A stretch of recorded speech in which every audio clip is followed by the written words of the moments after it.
Monday night sees Rafa's Kin Mint Mags once more head to Merseyside.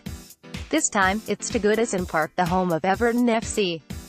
Firstly, this game should have been played on Saturday but for Sky Sports' uber late intervention. I've read a lot of gnashing of teeth posts from United fans rightly pissed off by the 11th hour day change. We might be just punters, but we're people who have to book hotels and expensive, often non-refundable, travel to be there. And now we have to take annual leave to attend.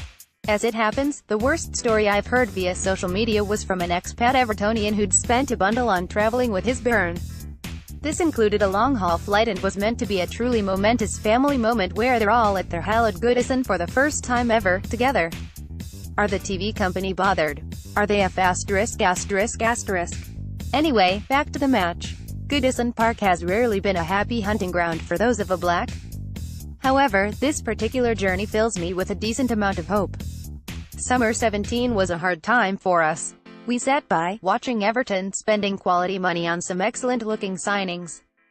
This was massively underlined by the £45 million purchase of Gylfi Sigurdsson, a lad who'd set the Premiership alight the previous season at Swansea. Compared to us getting the admirable, if not Prem-quality Joselu, we were dining at very different tables.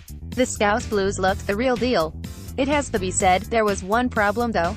Apart from serial tosser Richard Keys saying they'd finish ahead of Liverpool, there was a glaring error. They peddled Lukaku, their talismanic striker. As the 17-18 season kicked off, they had old boy Rooney as their biggest deal up top. Whilst the promoted Brighton, Huddersfield, having spent serious amount of wedge, the scrutiny of Koeman grew and rather quickly ended in the first casualty of the season. Enter Sam Allardyce. I can't recall the last time I abhorred a manager as much as him. I'd been a long-time member of the England Fans Supporters Club before he darkened our country's door. I binned it the day this charlatan rode into town. If I try to be objective, he is what he is. He was embarrassing at Newcastle. One of our worst ever. But if I have to be fair, through gritted teeth, in general he has a certain plan.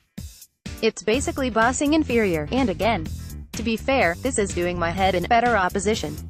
It's all long ball nonsense mixed with an indefatigable desire never to surrender. He made a career of it at lowly Bolton. They were good at staying in the Prem for many years, upsetting many football purists along the way. His perceived, scientific side of football made him look like a luminary of modern-day football, whilst the Trotters were regularly flouting convention by staying a Premiership mid-table mainstay. If you're really in the shit, you call for Sam. He'll get you a dead cat bounce, but don't hope for much more than that. Enough of the Count of Monte Cristo. We travel to the northwest in great heart, having won the last 4 in a row. We have a group of players who are performing miracles in 2018. Our manager has us set up so that we're disciplined and hard to break down, but crucially we now have the confidence to also hurt the opposition going forward. The confidence in our side is a joy to behold. I think it will be a tough game down there. However, if we can score first, and early, I could see Everton lose heart.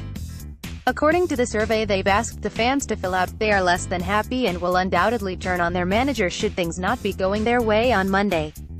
As I said, I think it'll be tight. But I'm going to plump for a narrow away victory. HTFL. Nick Clark at Clark5 Nick related.